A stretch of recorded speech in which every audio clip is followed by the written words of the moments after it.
tem a dizer sobre o gap entre o versículo 1 e 2 de Gênesis 1. Gostaria que me explicasse melhor sobre o assunto. Bom, existem duas questões, aliás, duas vertentes teológicas importantes analisando a questão do gap. O que é o gap? É a teoria do intervalo, vem do inglês, né? Teoria do intervalo, ou teoria da lacuna, o período caótico da Terra.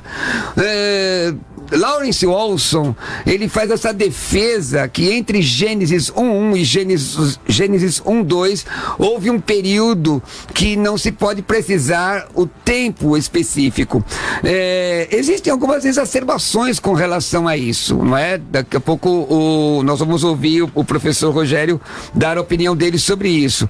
Mas existem algumas exacerbações. Bom, o texto hebraico diz assim: Bereshit bara Elohim, do nada Deus cria tudo, Gênesis 1.1. Versículo 2 diz: e a terra era sem forma e vazia, na versão atual, na versão corrigida.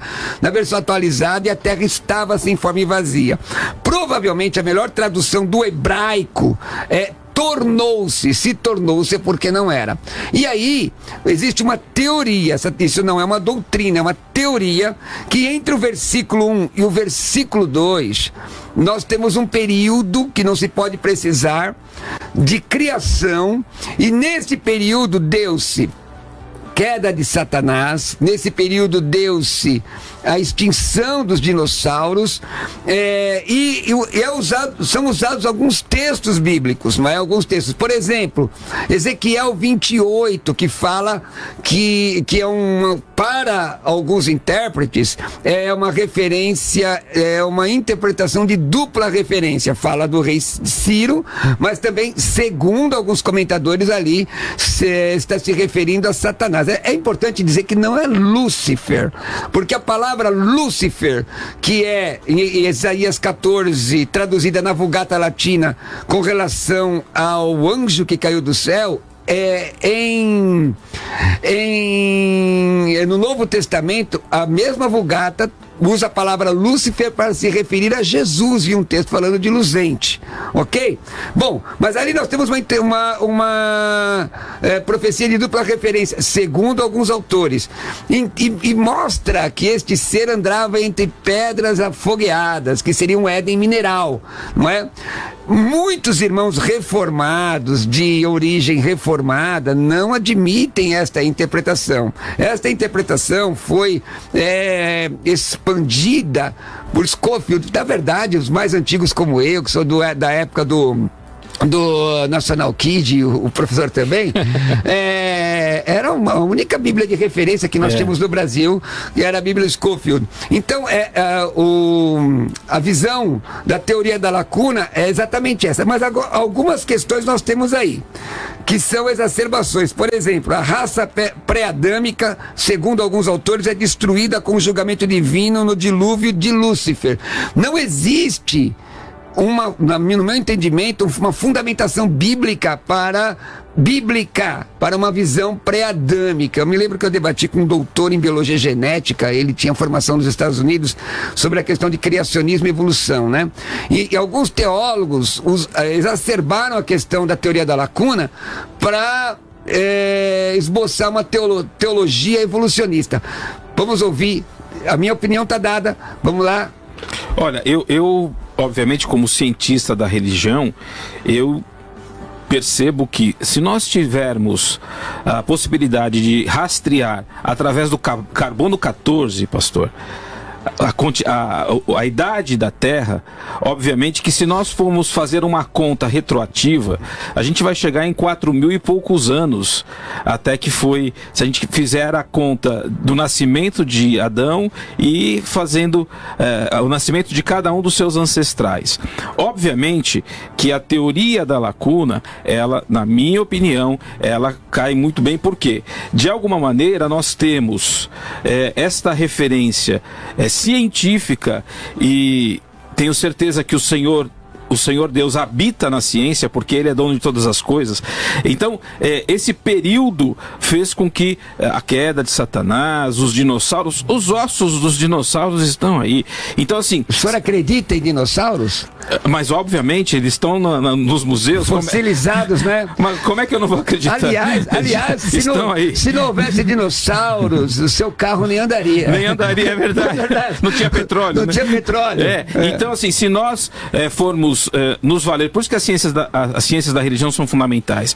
A gente olha para um período em que o Senhor, nesses dias da criação, ele foi trabalhando, obviamente, todos os aspectos que pudessem trazer para nós eventos que pudéssemos sobreviver hoje. Ontem, inclusive, pastor, foi descoberta uma sonda espacial. Não, a sonda não foi descoberta.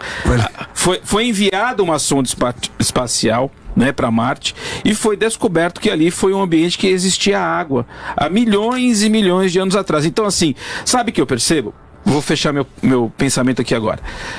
Uma árvore parece ser natural? Uma árvore é natural? É natural. É natural desde que o Senhor possa transformar uma árvore que não existia em algo natural. Né? Quer dizer, a árvore, essa planta é natural? É da natureza. Mas um dia foi sobrenatural, porque Deus fez isso. Sim. Então, assim, tudo... Boa linha de raciocínio, tudo, né? É sobrenatural até que não possa ser criado pelo nosso Deus. Então, no momento em que Deus faz, a gente passa a entender que é natural, porque a gente acaba enxergando. Aliás, vamos falar uma coisa aqui interessante que o senhor me fez lembrar. A palavra fé vem do grego pistes. A palavra fé vem do grego pistes. E ela aparece, se não me falha a memória, 741 vezes no Novo Testamento grego, o substantivo. O verbo é pisteuo, eu creio. Eu pergunto, a fé é lógica ou ilógica? Ela é completamente ilógica. Eu digo que ela é lógica. Ela é lógica? Eu digo que é lógica. Sabe por quê? Porque eu... Mas eu digo que ela é lógica baseado naquilo que o irmão está dizendo. Exatamente na sua defesa. Explico por quê. Sim, da natureza. Ela parece lógica do ponto de vista exterior, mas quem vive a fé é lógica. É lógica que Deus vai fazer. Faz sentido. É lógico que Deus... Como ele vai fazer é que eu não sei.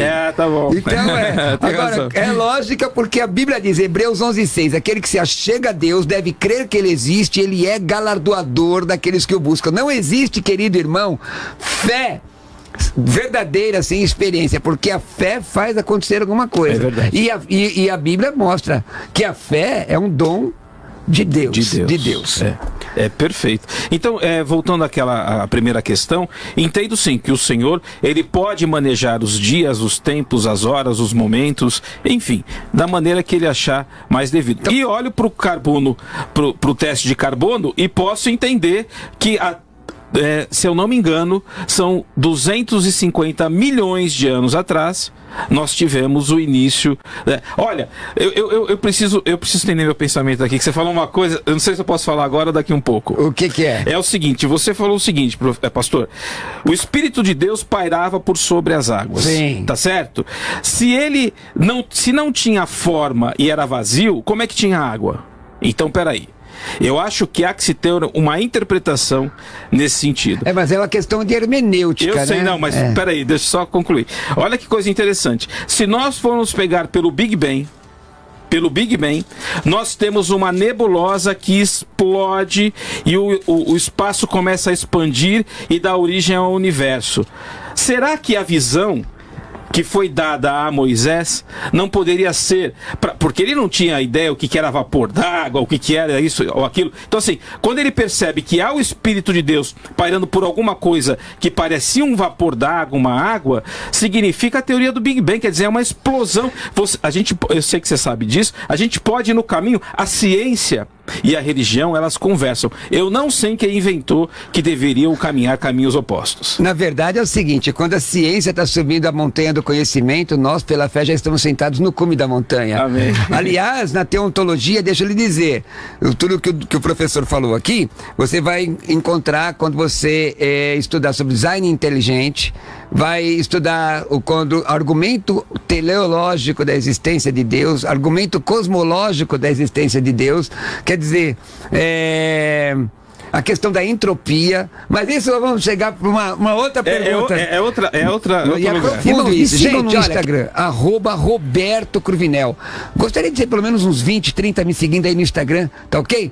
Deixa eu dizer uma coisa, se você quiser adquirir o meu kit teológico, são 3 DVDs de escatologia, um DVD de interpretação bíblica com 3 horas e meia de estudo e meu livro A Vida da Igreja. Manda uma mensagem no meu WhatsApp 11 9 6766 5787 11 96766 5787. Vou repetir, 11 96766 5787. Hoje ninguém mandou a nossa frase, né? Ninguém Também mandou. que foi